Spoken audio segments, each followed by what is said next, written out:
Binilang ko si mother ng ulam niya. Yan. Isda. Isda yung ulam niya. Tayo sa... Ma! Ah. Saan niya itong gate? Ay. Pas pala. Ay, ulam niyo. Ay, salamat. Yun, oh. Ma. Nag-text sa akin kagabi si Arman. Ang ulam niyo pala kagabi, seafoods. Totoo ba yan? Oo. Ay, kaya Nakatakip.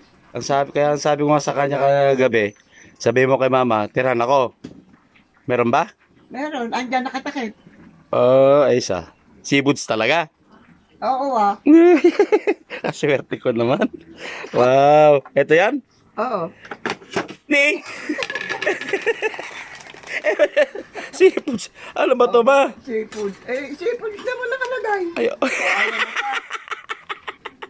Oo nga. Ito yung ulam nyo. Tinakpan nyo pa talaga, mama ko. Oo naman. Sa dagain. Sige nga rin. Salamat.